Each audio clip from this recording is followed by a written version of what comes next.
Middle east की आग अब सिर्फ सरहदों तक सीमित नहीं रहने वाली, ये अब पूरी दुनिया की रसोई और आपकी और हमारी जेब तक पहुंचने वाली है। पिछले कई महीनों से एक उम्मीद थी कि पर्दे के पीछे से ही सही, लेकिन बातचीत का रास्ता तो खुला है, लेकिन अब वो आखिरी उम्मीद भी टूट चुकी है। लेबनान पर इजराइल के बढ़ते हमलों से भड़के ईरान ने अमेरिका के साथ जारी बैक चैनल बातचीत पर पूरी तरह से ताला लगा दिया। ईरानी सरकारी मीडिया तस्नीम न्यूज़ के मुताबिक तेहरान की नेगोशिएटिंग टीम ने मध्यस्थों के जरिए होने वाले हर संपर्क को फिलहाल टाल दिया है। यानी अब मेज़ पर बैठकर समझौता करने का वक्त खत्म हो चुका है, अब बारी है सीधे टकराव की। करीब 3 महीने से चल रहे इस भीषण युद्ध को रोकने के लिए दुनिया भर के जो राजनयिक प्रयास चल रहे थे वो अब पूरी तरह से पटरी से उतर चुके हैं।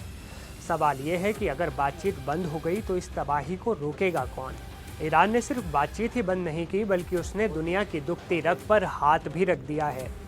ईरान और उसका रेसिस्टेंस फ्रंट, जिसमें यमन के हूती, लेबनान के हिजबुल्ला और इराक के शिया गुट शामिल हैं, इन्होंने एक नया और बेहद खतरनाक एजेंडा तैयार किया है। ये एजेंडा है वैश्विक व्यापार की लाइफलाइन माने जाने वाले स्ट्रेट ऑफ हॉर्मुज को पूरी तरह से बंद करने का।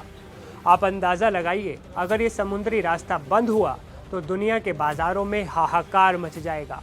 यमन के तट पर स्थित बाब अल गंदेब जलडमरू मध्य का वो संकरा रास्ता है जहां से सारा समुद्री ट्रैफिक स्वेज नहर की तरफ बढ़ता है। अगर हूती विद्रोहियों ने यहां मोर्चा खोल दिया तो ग्लोबल सप्लाई चेन की रीढ़ की हड्डी टूट जाएगी। तेल की कीमतों से लेकर इलेक्ट्रॉनिक सामान तक सब कुछ आपकी पहुंच से बाहर हो सकता है। ईरान का ये संदेश सिर्फ इजराइल के लिए नहीं है, बल्कि उसके मददगार देशों के लिए भी एक बड़ी आर्थिक धमकी है, चेतावनी है। ईरान के विदेश मंत्री अब्बास अराक्ची ने जो चेतावनी दी है, उसने दुनिया भर के रणनीतिकारों की नींद उड़ा दी है।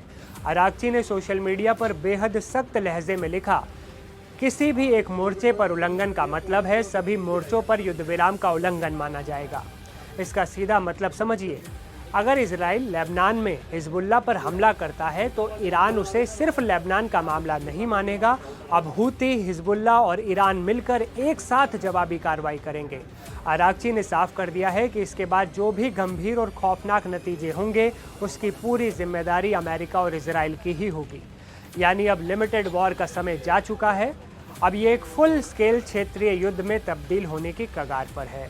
राजनयिक रिश्तों में आई ये खटास और बातचीत का बंद होना इस बात का सबूत है कि मध्य पूर्व में शांति अब एक सपना बन गई है। अमेरिका जो अब तक मध्यस्थ की भूमिका निभाने की कोशिश कर रहा था, वो अब ईरान की नज़रों में पूरी तरह विलन बन चुका है। जब तक बातचीत जारी थी तब तक एक उम्मीद बची थी कि शायद युद्ध विराम हो जाए, शायद मासूमों की जान बच जाए, शांति हो जाए। लेकिन अब जब संपर्क टूट गया है तो गलतफहमी और बढ़ेगी और गलतफहमी का नतीजा सिर्फ विनाश होता है। आने वाले दिन ये तय करेंगे कि क्या दुनिया इस आर्थिक और सैन्य तबाही को झेलने के लिए तैयार है या फिर नहीं। सच तो ये है कि अब शांति की आस धुंधली पड़ चुकी है और बारूद की महक और तेज़ हो गई है। आपको क्या लगता है आने वाले वक्त में क्या होगा?